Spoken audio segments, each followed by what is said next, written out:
Long distance relationship তো অনেকেই দেখেছেন, কিন্তু লং ডিস্টেন্স স্টাডি ব্লগ কি কখনো দেখেছেন?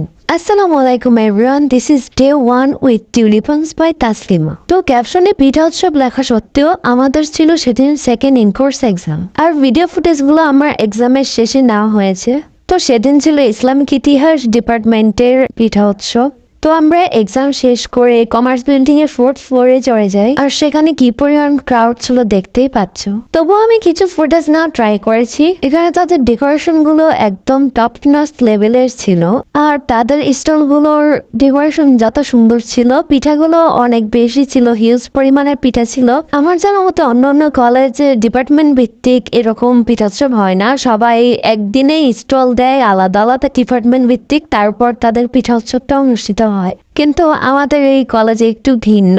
আমাদের এখানে এক এক ডিপার্টমেন্ট এক একদিন পিঠা উৎসব আয়োজন করছে, এক একদিন চড়ুইভাতি আয়োজন করছে, তারা তাদের মতো সবকিছু আয়োজন করে। তো যাই হোক, পিঠা উৎসবে তাদের পিঠার যেমন কমতি ছিল না, তাদের ক্রিয়েটিভিটিরও তেমন কোনো কমতি আমি দেখিনি। তবুও তাদের বিদায় দিয়ে আমি চলে গেলাম ফার্স্ট ফ্লোরে, কারণ সেখানে আবার ইংলিশ ডিপার্টমেন্টের চড়ুইভাতি হচ্ছিল। তো সেটার কিছু ক্লিপ আমি নেওয়ার ট্রাই করেছি। চড়ুইভাতিটা আমাদের অনেক আগেই হয়ে গেছিল, আমাদের ডিপার্টমেন্টের চড়ুইভাতি 16 ডিসেম্বর হয়ে গেছে, কিন্তু পিঠাচ্ছপটা এখনো হয়নি। স্যাররা বলেছে যে ঈদের পরে পয়লা বৈশাখের সময় করতে, কারণ আমাদের এক্সাম চলছে এজন্য।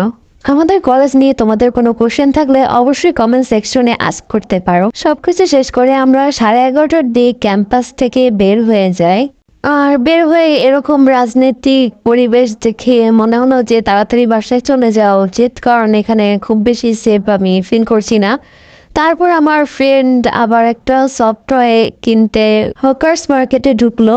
তো আমাদের কেনাকাটা শেষে আমরা এখন যার যার গন্তব্যে রওনা দিচ্ছি। তো আমার ফ্রেন্ডের বাসা একটু সামনে, তাকে রেখে তারপর আমি চলে যাচ্ছি বাস স্ট্যান্ডের দিকে, কারণ আমি বাসে করে যেতে হবে আমাদের বাসায়। কিন্তু সেদিন এত ঝামেলার জন্য বাসও ছিল না, আমাদের এই নেবুলার মধ্যে যেতে হয়েছে, যেটার মধ্যে ভাড়া ছিল 60 টাকা। নর্মালি বাসে আমাদের ভাড়া থাকে 50 টাকা, আর স্টুডেন্টরা 30 টাকা দিয়েই ট্রাভেল করতে পারে, মানে যাতায়াত করতে পারে। যাই হোক, 1 ঘন্টা জার্নি করার পরে আমরা চলে আসি আমাদের গন্তব্যে, মানে আমি চলে যাই আমার গন্তব্যে।